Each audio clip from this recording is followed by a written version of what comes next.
Friends, welcome back. तो friends, अभी का वीडियो है, ये वीडियो देखकर चीन तो पक्का रो पड़ेगा। अरे वाह, इंडियन डिफेंस स्ट्रैटेजी। चलो देखते हैं। तो वीडियो शुरू करते हैं। वीडियो शुरू करने से पहले अगर आप चैनल पर नए हो और आपने अभी तक सब्सक्राइब नहीं किया तो जल्दी से पहले सब्सक्राइब के बटन और बेल आइकन को क्लिक कर लो ताकि आपको हमारे सारे न्यू वीडियोस के नोटिफिकेशन मिल जाए जैसे हम अपलोड करें।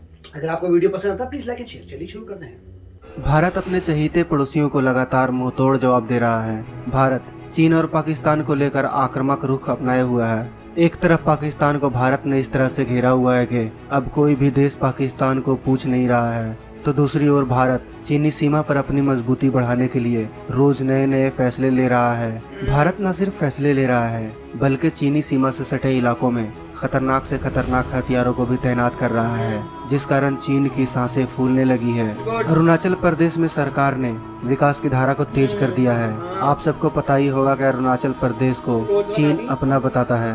वहाँ के लोगों के लिए चीन आने पर वीजा नहीं लेता। चीन भारतीय सीमा से सटे इलाकों में तो निर्माण का कार्य करता है, मगर भारत को अपने इलाकों में निर्माण करने से रोकता है। लेकिन चीन को मुंहतोड़ जवाब देते हुए सरकार की तरफ से भारतीय सेना को एक खास तोहफा दिया गया है, जिसका नाम है कर्नल जीवांग रिंचिंग ब्रिज। लद्दाख में चीनी सीमा से सटे भारत ने 14 फुट लंबे पुल का निर्माण किया है। यह पुल भले ही महज 1400 फुट का हो, लेकिन यह पुल भारत के लिए सामरिक दृष्टि से काफी महत्वपूर्ण है। यह पुल दिखने में भले ही छोटा हो, लेकिन इस पुल के निर्माण होने के बाद चीन टेंशन में आ चुका है, क्योंकि यह पुल चीनी सीमा पर भारतीय सेना की ताकत को दोगुनी करने की क्षमता रखता है। चीन के लाख धमकियों के बाद भी भारतीय सेना ने इस पुल का निर्माण किया है। इस पुल की सबसे खास बात यह है कि इस पुल के जरिए भारतीय सेना भारत चीन सीमा पर तय समय से पहले ही पहुंच सकेगी। साथ ही हमारी सेना इस पुल के सहारे बड़े टैंक और तोपों को भी आसानी से सीमा तक पहुंचा सकेगी। 14,650 फीट की ऊंचाई पर बनाया गया यह पुल भारत चीन सीमा से महज 45 किलोमीटर की दूरी पर है, जबकि चीन की सीमा पर मौजूद काराकोरम खास इस पुल से काफी नजदीक है। इस पुल के जरिए भारतीय सेना चीनी सीमा पर महज 1 घंटे से पहले पहुंच जाएगी। इस पुल से भारतीय सेना के 70 टन वजन वाले टैंक भी आसानी से गुजरकर काफी कम समय में सीमा तक पहुंच सकेंगे और दुनिया के सबसे ऊंचे एडवांस लैंडिंग ग्राउंड यानी दौलत बेग ऑल्डी एयर बेस पर हमारी सेना तय समय से पहले ही पहुंच सकेगी। पूरी दुनिया जानती है कि चीन भारतीय सीमा से सटे लद्दाख में घुसपैठ करने की कोशिश करता रहता है, इसलिए चीन की निगाह इस क्षेत्र में बना रहता है। चीन कभी नहीं चाहता है कि इस क्षेत्र में भारत रोड या पुल का निर्माण करे, क्योंकि चीन जानता है कि अगर भारत ने इस इलाके में पुल या रोड का निर्माण किया तो युद्ध के समय उसकी सेना महज कुछ ही समय में सीमा तक पहुँच जाएगी। 1961 के भारत चीन युद्ध में भारत की इसी कारण हार हुई थी, क्योंकि भारत अपने सैनिकों को सही समय पर सीमा तक नहीं पहुंचा पाया था। अब से कुछ साल पहले तक भारतीय सेना इन सीमा पर कई किलोमीटर पैदल चलकर या फिर खच्चर पर बैठकर पहुंच पाते थे, लेकिन अब इस निर्माण के बाद भारतीय सेना अपने हथियारों के साथ महज कुछ ही देर में चीनी सीमा तक पहुंच सकती है। तो दोस्तों, हमारे जाबाज सैनिकों के लिए इस पुल के निर्माण के लिए एक लाइक तो बनता है। साथ ही इस वीडियो को अपने दोस्तों के साथ शेयर करना बिल्कुल भी ना भूलें। और अगर आपने अभी तक इस चैनल को सब्सक्राइब नहीं किया है तो आपसे विनती है कि आप इस चैनल को सब्सक्राइब जरूर करें। साथ ही बगल में जो बेल आइकन का बटन है उस पर भी क्लिक करें ताकि नई वीडियो आप तक सबसे पहले पहुंच सके।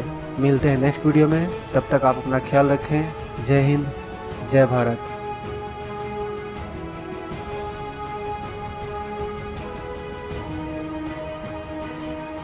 तो फ्रेंड्स, है तो अच्छी न्यूज कि चाइना जो है, देखो खुद तो अपनी साइड से सारी प्रोग्रेस करनी है, डेवलपमेंट कर रहे हैं।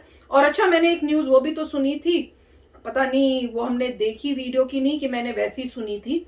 उसमें ये बताया था कि अमेरिका ने खास इंडिया को इन्फॉर्म किया है कि जो चाइना है वो बॉर्डर के पास जो है घर टाइप बना रहा है लोगों के रहने के लिए, और वो घर जो है वो ड्यूल टाइप है कि उनको उसमें लोग भी रह सकते हैं, और जब अगर लड़ाई होनी हुई तो वहां पे वो अपनी आर्मी उर्मी को भी ला सकते हैं, उस टाइप का कुछ बना रहे हैं। तो उन्होंने ये वार्न किया था और उन्होंने कहा है कि चाइना जो है सब कुछ उसी हिसाब से प्लान कर रहा है और वैसे बना रहा है। तो पता नहीं ये हम लोगों ने इकट्ठे देखा था कि नहीं, पर मेरे दिमाग मुझे वो याद है बात अभी भी। तो वही है कि अगर तुम बना सकते हो तो हम अपने बॉर्डर पे बना रहे हैं, तो वो ऑब्वियसली उनको तकलीफ हो रही है ना, क्योंकि उनका इरादा तो अच्छा है नहीं। तो उनको ये है कि ये मत बनाए, हम बनाए ताकि जब हमें करना हो तो हमें प्रॉब्लम नहीं आए, हमको हम सब जाके वहां से और लैंड ले लें। तो बहुत अच्छी बात है। सैड बात यह है कि इंडिया ने लेट शुरू किया, पर खुशी की बात है कि शुरू हुआ है, तो वो बहुत अच्छी बात है। राइट, मतलब बहुत ही एग्रेसिवली करना चाहिए, इसमें कोई पीछे हटने वाली बात ही नहीं है। अगर एक ब्रिज है तो 5 और ब्रिज हाँ, मैं तो वही सोच रही थी कि एक ब्रिज है, अगर उन्होंने बॉम्ब बूम करके उसको डिस्ट्रॉय कर दिया तो फिर क्या करेंगे? तो मल्टीपल वेज होने चाहिए और जगहें होनी चाहिए, और कई ऐसी होनी चाहिए जो उन्हें पता भी ना हो, ऐसी छुपी हुई बनाई होनी चाहिए जो किसी को नहीं पता हो कि वो वहां से आए। अगर कोई भी प्रॉब्लम हो जाए, ये सारी कनेक्शंस बंद हो जाए, तो चुपके से टनल बनाइए, टनल कुछ ना कुछ रहती है, कुछ ना कुछ तरीका होता है टनल वगैरह। तो बहुत कुछ बनना चाहिए, बहुत एग्रेसिव होना चाहिए। ऑफ कोर्स उनके सैटेलाइट्स पूरे चेक कर रहे हैं जमीन में क्या बन रहा है, और टनल वगैरह को बनानी चाहिए। ऐसे टाइम बनाओ ना उनको पता ही ना चले। विलेजेस को सेटल करो, धड़के से करना चाहिए, चुप के नहीं। विलेजेस बनाइए, विलेजेस को सेटल करिए, बोलिए हमारे लोग आ रहे हैं, जो उखाड़ना है उखाड़ लो। तो एग्रेसिव होना पड़ेगा। इन सब चीजों के लिए पैसा लगता है, और पैसे की मेन पॉइंट है कि आप देखिए उनके पास 4 गुना ज्यादा पैसा है, मगर कोई बात नहीं, डिटर्मिनेशन बहुत इंपॉर्टेंट होती है। अगर आप देखें कि इन चीजों में क्या क्या आपको चाहिए, एक आपको चाहिए पैसा और डिटर्मिनेशन। अगर डिटर्मिनेशन है तो सब जगह से रास्ता निकल जाएगा। आप डिटर्मिनेट रहिए, आप ज़्यादा जो है पैसा डिफेंस की तरफ लेके जाइए, आप रोड्स बनाइए, आप इंटेलिजेंट चीज़ें करिए, आप विलेजेस को करिए, और पीछे हटने की बात ही नहीं है। अगर डिटर्मिनेट है और लोगों को ये दिखाते रहिए मीडिया में कि लोगों को पता लगे कि आपकी गवर्नमेंट कर क्या रही है, जिससे अगले इलेक्शन में गवर्नमेंट फिर जीते। बिल्कुल। अब ये लोगों को पता था कि नहीं चलेगा तो बात क्या बनेगी, कोई ना कोई इतना काम करे, दूसरी गवर्नमेंट आ गई, पुरानी वाली या कोई और जिसमें कोई दम नहीं है, तो सारा का सारा मेहनत मिट्टी में मिल जाए। जितना ऊपर इंडिया उठा है बस वही हो जाए। मैं उस टाइम पापा से एक बात भी कर रही थी, मैंने कहा पापा को, तो मेरी पता नहीं किस डिस्कशन हो रही थी, मैं पापा से बहुत बड़ी बात करती हूँ, और हमारी हमेशा घूम घाम के ना पॉलिटिक्स में घुस जाते हैं हम लोग, पता नहीं कैसे। तो उसमें तो मैं पापा को यही बोल रही थी, मैंने कहा देखो कि आज की गवर्नमेंट हमारी इंडिया की में इतनी अच्छी है कि इंडिया इतनी तरक्की कर गया इतनी जल्दी कि पूरी वर्ल्ड में धूम मची हुई, और सब कोशिश करते हैं कि अभी इस यूक्रेन और रशिया के वॉर के टाइम भी इतनी कोशिश है कि वहां से रशिया कोशिश करे इंडिया हमारी साइड रहे, और यहाँ से जो है दूसरे अमेरिका और ये सब करें कि नहीं इंडिया हमारी तरफ। मैंने कहा इतनी इंपॉर्टेंस हो गई है इंडिया की, तो वो आज की गवर्नमेंट की वजह से। अगर पुरानी गवर्नमेंट होती तो क्या इतनी इंपॉर्टेंस होती? मैं कहा नहीं होती। वो गवर्नमेंट में इतना होता ही नहीं, वो चुपचाप जो कोई बोलेगा वो कर लेना होता मोस्ट प्रोबेबली। पर ये इंडिया की स्ट्रेंथ है। तो वही बात है कि गवर्नमेंट अच्छी होनी चाहिए और आगे भी हो। और मैं यही बोल रही थी कि अगर पापा कल को ऐसी गवर्नमेंट ना हुई तो फिर क्या होगा? तो पापा कहते अभी तो एंजॉय कर। पापा को ये रहता है कि मैं टेंशन क्यों लेती रहती हूँ इंडिया के बारे में। कहते अभी ऐसा ही है, अभी उसको देखो जो अच्छा हो रहा है। नहीं, नॉर्मली मतलब देखिए पॉइंट ये है कि मैं ये कहूँगा एजुकेशन लेवल्स इंडिया के बहुत बढ़ चुके हैं। इंडिया काफ़ी इंटेलिजेंट है, और जितने इंडियंस हैं मोस्टली वो इंटेलिजेंट है, तभी ये गवर्नमेंट आई है। वो तो क्लियर होता है। अगर आपको क्लियर मेजॉरिटी मिल गई है, इसका तो मेजॉरिटी ऑफ द लोगों को पता है कौन सी गवर्नमेंट आनी चाहिए। वो गवर्नमेंट आ रही है। सिर्फ गवर्नमेंट को ये कार्य करने हैं कि अपनी अचीवमेंट्स के बारे में ज्यादा प्रमोट करना है, जिससे लोग इन्फॉर्म्ड रहे कि ये सब हो रहा है। नेगेटिविटी में ज्यादा नहीं जाए, पॉजिटिविटी में जाए कि हमने ब्रिजेस बनाए, हमने ये बनाया, और यहाँ पे अगर इंकरेजर हो रहा है तो हमने यहाँ रोका, हम ये कर रहे हैं। इवेंचुअली जैसे जैसे इंफ्रास्ट्रक्चर बढ़ेगा वहां से प्रॉब्लम शुरू होंगी।